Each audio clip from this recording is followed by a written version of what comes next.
Continuando con el programa de este 11º Congreso Internacional de Mayistas, la conferencia inaugural correrá a cargo de la doctora Lynette Lowe-Legrand. Ella es arqueóloga egresada de la Escuela Nacional de Antropología e Historia y doctora en estudios mesoamericanos por la Universidad Nacional Autónoma de México. Sus trabajos han versado sobre distintos aspectos de la cultura maya y de la cultura zoque, de ahí el título de su conferencia de Fronteras. Lo mismo ha trabajado la arqueología de la región de Malpaso, que el trabajo de Amba en Chiapas y recientemente su trabajo sobre Chiapa de Corzo, un sitio de frontera entre el área maya y los pueblos zoques del estado de Chiapas. En esa ocasión, ella va a abordar el tema de fronteras arqueológicas, presencias y confluencias culturales tempranas en el área maya. Le doy la palabra a la doctora Lynette Lowe-Legrand.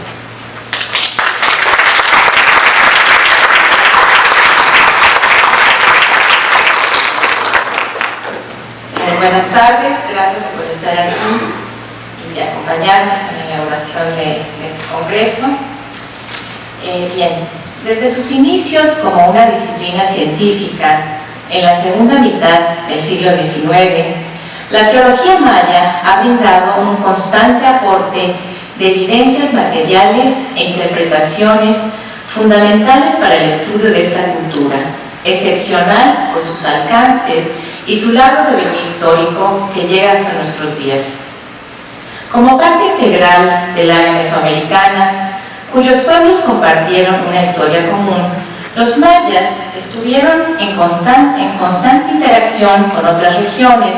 y establecieron nexos que permitieron el flujo de ideas, materiales y productos apreciados a lo largo de los siglos. Como muestra de ello, y considerando su gran diversidad y riqueza ambiental, vale la pena destacar los intercambios a larga distancia establecidos desde épocas tempranas con otras regiones para la exportación del jade, el cacao, la obsidiana o las conchas marinas, por mencionar algunos recursos altamente valorados. Tal interacción cultural fue dinámica y cambiante a través de sus diferentes períodos, como puede apreciarse a través de la presencia de diversos elementos foráneos, que en algún momento se consideraron como influencias o conquistas, asociados con olmecas, teotihuacanos, toltecas o mexicas. En este amplio contexto cronológico, uno de los temas de interés en la investigación arqueológica ha sido el de los orígenes, el desarrollo y las relaciones culturales tempranas que se establecieron en el sur de México y Centroamérica a partir del segundo milenio antes de nuestra era. Un caso especialmente ilustrativo en la zona sur es el que se refiere a la frontera occidental del área maya. Aquí, las evidencias arqueológicas han permitido constatar la existencia de diversos procesos de expansión, especialmente durante la parte final del preclásico y el clásico. Tal expansión parece haber estado limitada geográficamente en su parte central por la cuenca del río Grijalva, que desciende de las tierras altas hasta la costa del Golfo, cruzando la zona central de Chiapas. Es esta, por definición geográfica, un área de confluencias culturales, poblada desde épocas muy tempranas por los grupos hablantes de lenguas mijezoquianas en la región del Istmo. El papel crítico del territorio centrado en el Istmo de Tehuantepec había sido destacado ya por eminentes investigadores, como Matthew Stirling, a mediados del siglo pasado, al considerar que una de las áreas importantes, aunque poco conocidas arqueológicamente, de la América Media es aquella porción del sur de México que se encuentra entre el territorio olmeca clásico y el ocupado anteriormente por los antiguos mayas. Aquí, teóricamente, debe encontrarse el nexo entre las columnas culturales establecidas en la región maya por un lado y la costa de Veracruz por el otro. La demarcación de una frontera cultural en tiempos prehispánicos representa un tema de gran complejidad, sujeto a procesos de cambio constante a lo largo de los siglos. Al ser elementos dinámicos, deben ser abordados con una visión diacrónica, independientemente del enfoque que se utilice para interpretar el contacto entre sociedades del pasado. El estudio de las fronteras arqueológicas implica una problemática específica y se encuentra limitado radicalmente por la dificultad de proponer asociaciones étnicas o lingüísticas directas a partir de las evidencias materiales que conforman el objeto de investigación de nuestra disciplina. Una aproximación adecuada debe poder distinguir tradiciones culturales de larga duración a partir de gran cantidad de información de campo obtenida de programas regionales de investigación y detallados estudios comparativos. Al analizar la frontera oriental del área maya, John Henderson opinaba que quizás la arqueología nunca logrará establecer la etnicidad en forma definitiva, pero por lo menos podremos intentar mejorar nuestras técnicas para describir y analizar la variación cultural sincrónica. Para ello, han de desarrollarse nuevas interpretaciones de los materiales que reflejen las relaciones culturales. Debe compararse la información reciente sobre interacción regional en el caso de las inscripciones jeroglíficas y al mismo tiempo realizar un uso crítico de la riqueza de datos etnográficos disponibles. En palabras de Henderson, el objetivo apropiado para el estudio de las antiguas fronteras, y cito, no consiste en trazar una línea separando dos grupos encasillados, sino en describir la interpenetración y en caracterizar la zona de transición en términos de los mecanismos de interacción que unen a los grupos involucrados. Fin de la cita. Para entender la dinámica de las fronteras y el contacto intercultural en el sureste de Mesoamérica, se han propuesto diversos modelos teóricos y explicativos que incluyen los conceptos de difusión, aculturación, conquista, expansión religiosa, comercio, emulación, esferas de interacción o enfoques del tipo sistema mundial, por mencionar algunos. Aunque se trata de procesos sumamente complejos, el considerar algunos conceptos fundamentales puede resultar de utilidad para caracterizar las interacciones en el pasado. Al revisar los estudios que se han realizado sobre las fronteras arqueológicas en el sureste de Mesoamérica, el arqueólogo Payson Sheets destacaba una serie de criterios que, desde su perspectiva, deberían ser tomados en consideración para la aplicación del modelo de fronteras. En principio, habría que considerar una frontera como una zona de contacto entre dos sociedades. Es fundamental tomar en cuenta que su localización geográfica resulta variable en el tiempo, al sufrir expansiones y contracciones, muchas veces debido a la influencia de grandes centros. Un límite no equivale a una frontera, pues el primero representa una línea, mientras que la segunda representa una zona o franja más amplia,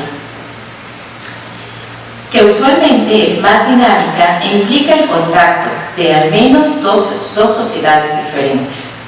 Además, las fronteras no son uniformes, ya que podemos encontrar enclaves de un grupo al interior de otro. De igual manera, Sheets señala la existencia de diferentes tipos de fronteras, políticas, económicas, étnicas y religiosas, y que éstas no necesariamente coinciden en el tiempo. Finalmente, hay que considerar que la interacción en las fronteras puede favorecer la diferenciación social, como en el caso de las élites emergentes que explotan recursos o fuerza laboral externa. Antes de definir una frontera, es importante destacar los elementos concretos que caracterizan cada zona. Sin embargo, muchos trabajos se vuelven puramente descriptivos y ofrecen pocas posibilidades de interpretación, por lo cual resulta de interés mencionar algunos de los modelos valorados para la comprensión de las dinámicas en la región. El difusionismo ha sido el enfoque más tradicional, que consiste en considerar un área nuclear con rasgos que irradian de ella, como si los habitantes de otras regiones fueran meros receptores pasivos de las innovaciones exteriores. Tiene la desventaja de caracterizar a las sociedades receptoras como marginales o de lento progreso. Para evitar esto, cada una de ellas debe ser analizada en términos de procesos e interacciones. Otro modelo comúnmente utilizado en la arqueología es el de las esferas de interacción, el cual considera fundamentalmente los elementos que comparten dos áreas y resulta útil para entender los materiales y símbolos concurrentes, aunque surgen interrogantes de gran importancia. ¿Por qué se distribuyen así los artefactos? ¿Se debe a la interacción de las élites en una extensa red de intercambio? ¿A que las élites emergentes necesitaban una expresión física para su creciente centralización a partir de bienes importados y símbolos de poder? ¿A la dispersión de ideas religiosas o al uso de símbolos religiosos por parte de sociedades distantes? ¿Se trató de una conquista o de la imposición de artefactos foráneos?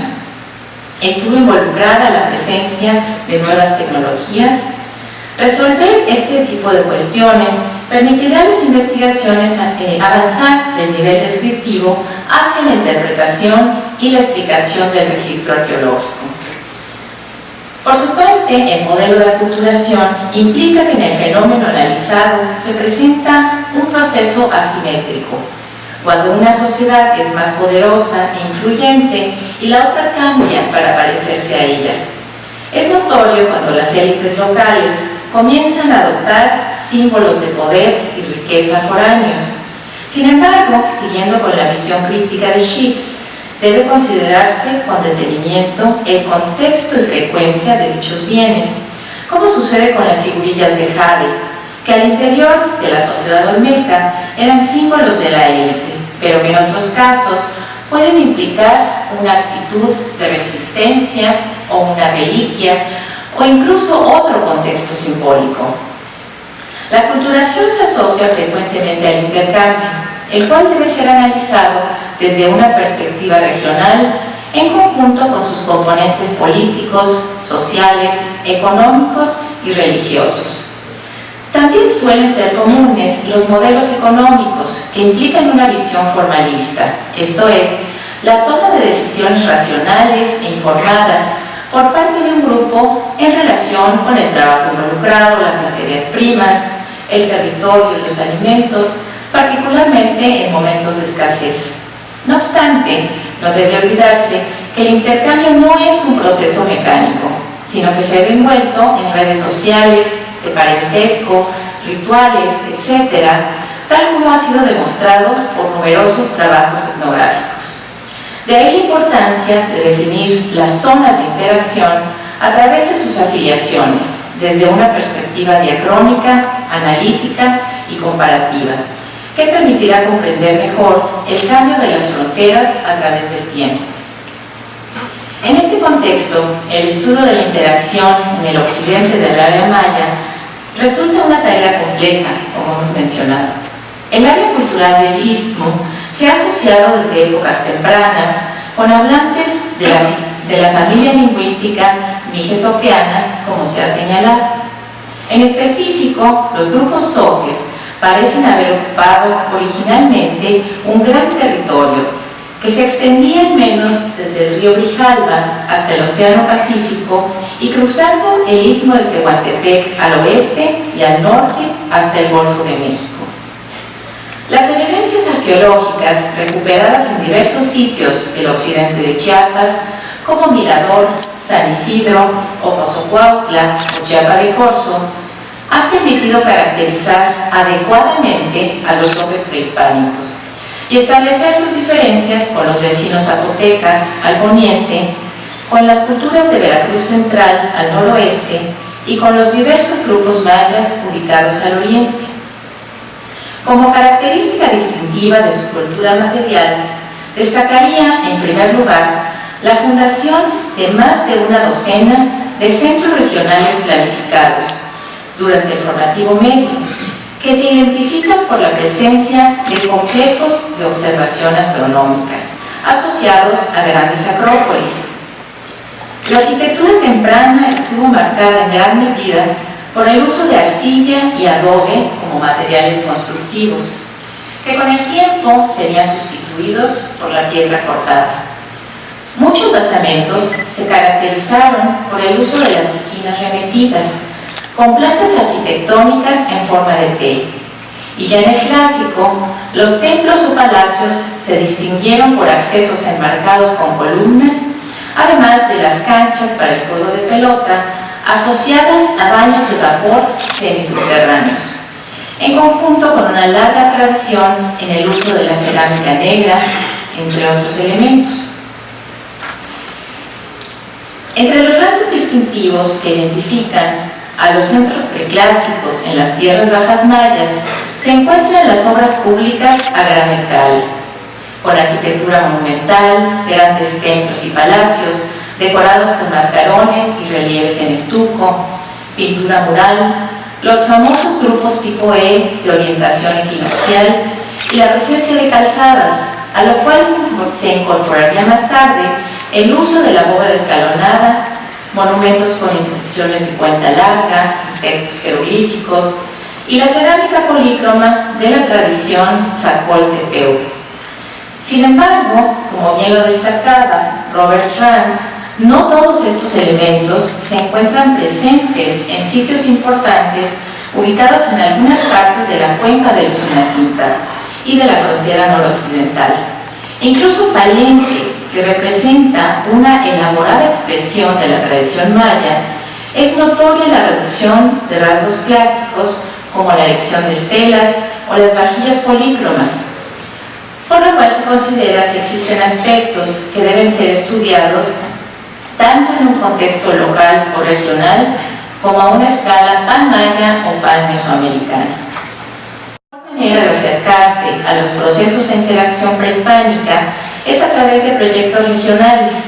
que permiten conocer con detalle los cambios y continuidades presentes en la cultura material a lo largo del tiempo,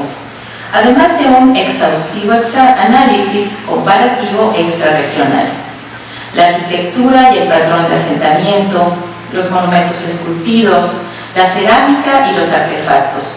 así como las costumbres funerarias, entre otros, proporcionan evidencias de primera mano que deben constituir la base concreta de cualquier análisis. Las investigaciones desarrolladas en el occidente de Chiapas y la costa del Pacífico han incrementado notablemente nuestros conocimientos acerca de la génesis y evolución de las sociedades tempranas del sur de Mesoamérica. Los puntos más destacados del desarrollo mijes-oqueano, así como sus relaciones con los vecinos mayas, han sido analizados por Clark y otros investigadores en un marco cronológico actualizado. Y vemos aquí, por ejemplo, un cuadro cronológico donde se compara en la parte central el desarrollo mijes-oqueano con la región olmeca, con Oaxaca, en primer término, y también con la zona maya. Destaca aquí sobre todo la diferencia, ¿verdad?, entre las fechas más antiguas en la zona mijeso, que se remontan hacia el segundo milenio antes de nuestra era, mientras que en la zona maya esto se da pues, varios siglos después, ¿verdad?, como sabemos. De acuerdo con estos autores, durante el periodo arcaico, la región estuvo ocupada por pequeños grupos de cazadores, pescadores y recolectores seminómadas. Algunos de ellos fueron los progenitores de los primeros aldeanos mijesotes, quienes establecieron comunidades agrícolas a lo largo de la costa pacífica y las cuencas fluviales del interior hacia el segundo milenio antes de nuestra era. Un tiempo después, los desarrollos en la cuenca del Grijalva tomarían el papel protagónico, y hasta finales del Preclásico, grupos mayas de las tierras bajas y el altiplano del oriente de Guatemala emigrarían y tomarían el control de parte del territorio, estableciendo así la frontera lingüística básica presente todavía en la actualidad entre los mayas y los zoques. Los inicios del periodo preclásico en la costa del Pacífico se reconocen arqueológicamente por la presencia de aldeas permanentes y arquitectura, la manufactura de cerámica, una mayor dependencia en la agricultura, el intercambio a larga distancia, así como por una creciente diferenciación social y política. En un principio, la organización consistía en pequeños grupos tribales igualitarios que rápidamente evolucionaron hacia formas rudimentarias de gobierno al mando de caciques hereditarios de alto rango. La aparición de la tecnología cerámica se expresó en elaboradas vasijas y figuritas. Los tecomates de la fase barra, delicadamente pulidos y decorados, pueden haber sido creados con propósitos rituales para servir bebidas fermentadas o de cacao. Unos siglos después, la vida aldeana se desarrolla en otras regiones de Mesoamérica, como la costa de Guatemala y las tierras bajas del Golfo, el altiplano de Oaxaca, Puebla y México, al igual que en el interior de Chiapas. Durante los últimos siglos del Preclásico temprano, las comunidades de la costa y el interior de Chiapas experimentaron un marcado impacto por parte de los olmecas de San Lorenzo. Si bien a lo largo del río Grijalva las semejanzas en la cerámica y las figurillas muestran nexos distantes con el Golfo, en la costa las evidencias indican un control directo de la región de Mazatán por parte de los olmecas metropolitanos, que establecen una nueva capital en Cantón Corralito. Más adelante, el Preclásico medio representó una época de florecimiento cultural en toda Mesoamérica.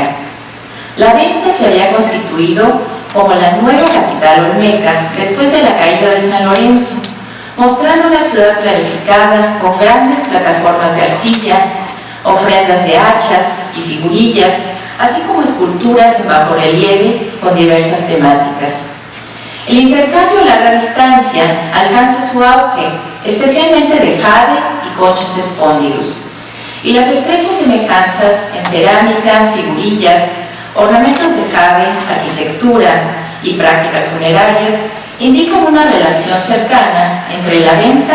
y los asentamientos del interior de Chiapas. Es probable que este fuese el momento de separación de las lenguas locales, quedando el zoque en la depresión central y la zona olmeca y el mije en la costa pacífica, con su capital principal en Izapa. Resulta factible que la serie de centros regionales establecidos a lo largo de las principales rutas del interior durante el formativo medio tuviesen la finalidad de facilitar o controlar el comercio de obsidiana, jade y otros productos del altiplano guatemalteco o los recursos importantes para el intercambio local. Entre los elementos compartidos con la zona nuclear olmeca destacan las ofrendas de hachas halladas en San Isidro y Chiapa de Corzo, en alineaciones especiales hacia los rumbos cardinales, que recuerdan los contextos ceremoniales de la Venta, el Manatí y la Merced.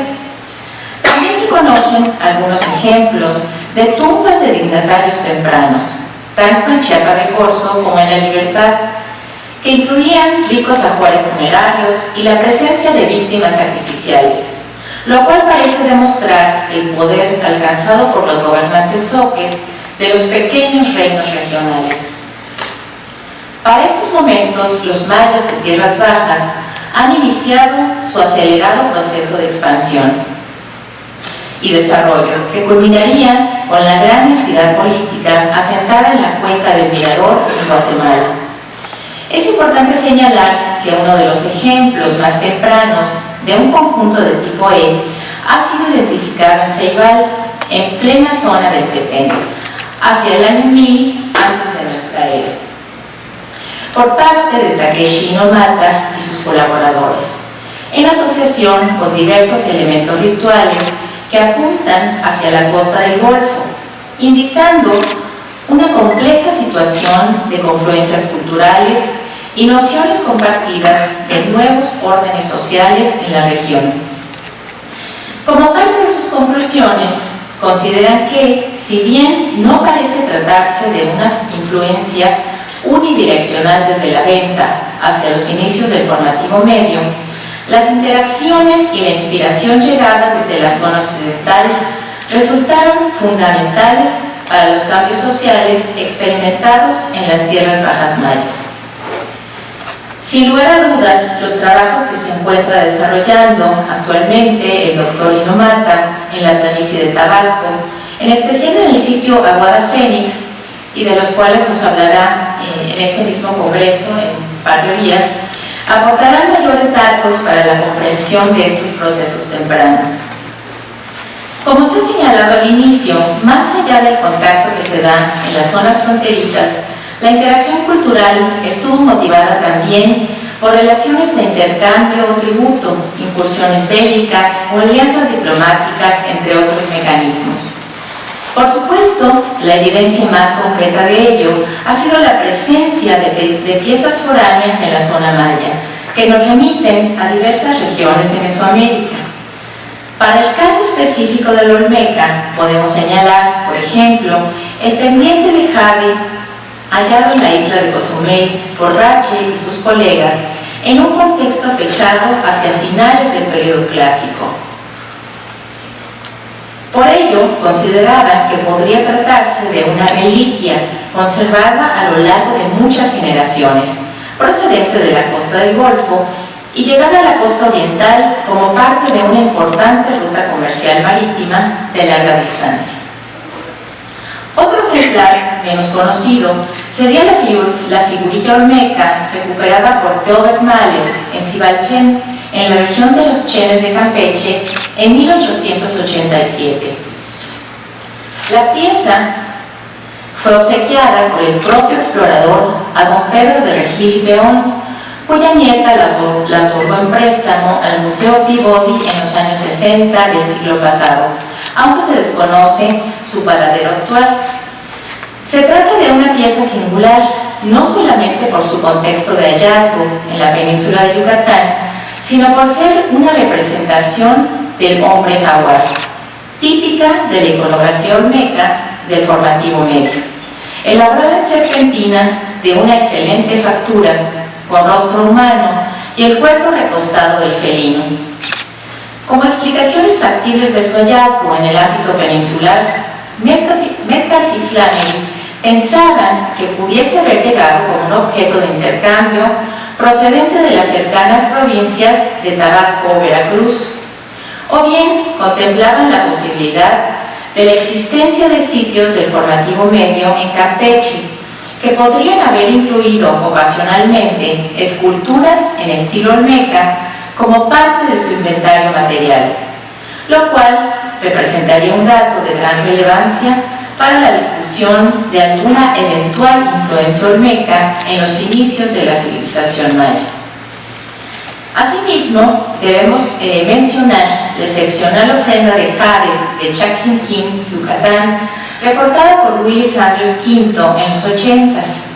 Si bien en un inicio Andrews pensó que eran jades olmecas y podían proceder directamente del área nuclear, posteriormente modificó su interpretación al considerar la diversidad de las piezas, así como los argumentos de Grove sobre la olmeca como un sistema de símbolos y creencias ampliamente extendido durante el formativo temprano y medio en Mesoamérica, que difería en sus expresiones artísticas de región en región y que no constituyeron una creación únicamente de los olmecas. Según Andrews, las piezas de Chaxinquín reflejan una diversidad de estilos regionales, difícil de comprender y de origen temporal difuso.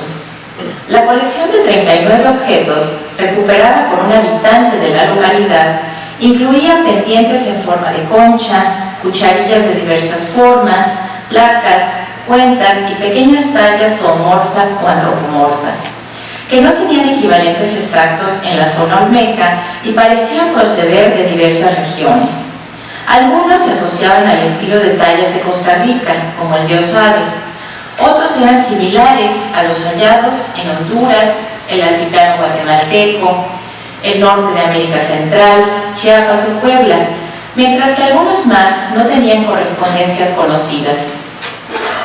Por último, dado el contexto no controlado del hallazgo, su fechamiento era incierto, pudiendo ser algunas piezas algo más tardías.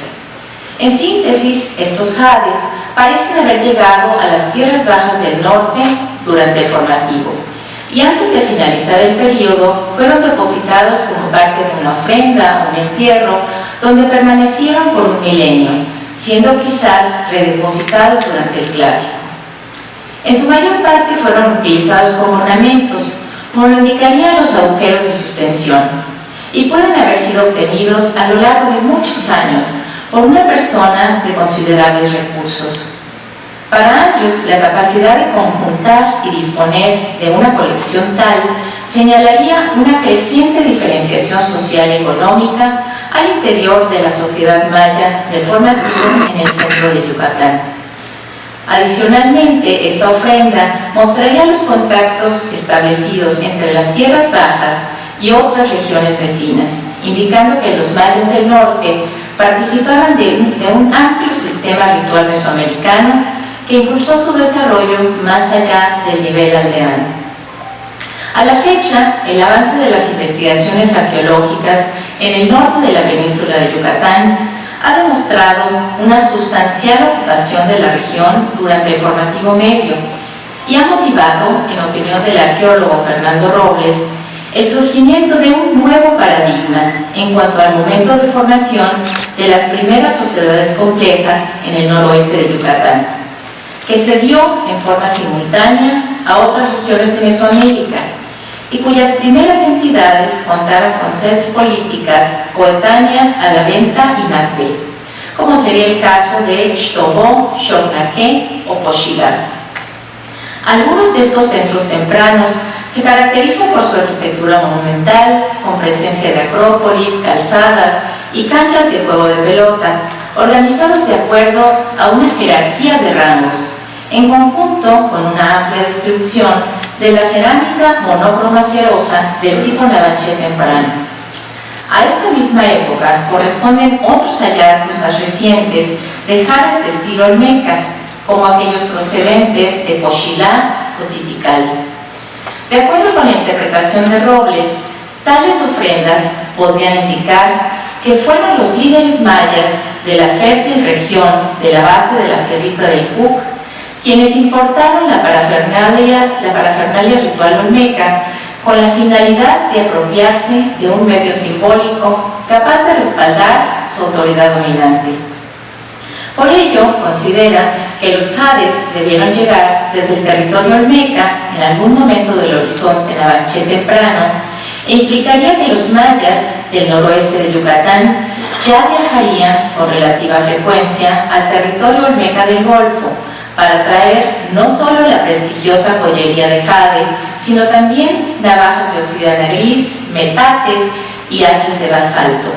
exportando a su vez cerámica yucateca que se ha identificado en varios sitios de la costa del Golfo. En su opinión, esto reforzaría la idea de que durante la segunda mitad del formativo medio, los mayas del noroeste de Yucatán desarrollaron un intercambio más estrecho con los pueblos zoques de la entidad olmeca de la Venta que con los mayas cholanos del Petén, con quienes mantuvieron contactos limitados.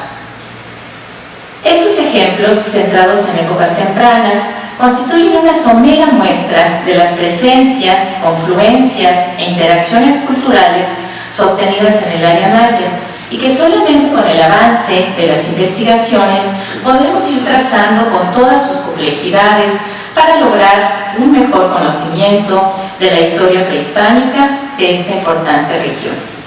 Muchas gracias.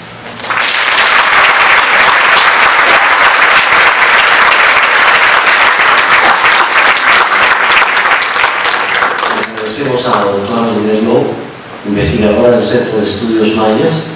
tan interesante disertación en torno a la dinámica fronteriza entre la cultura Mijezoque y la cultura maya.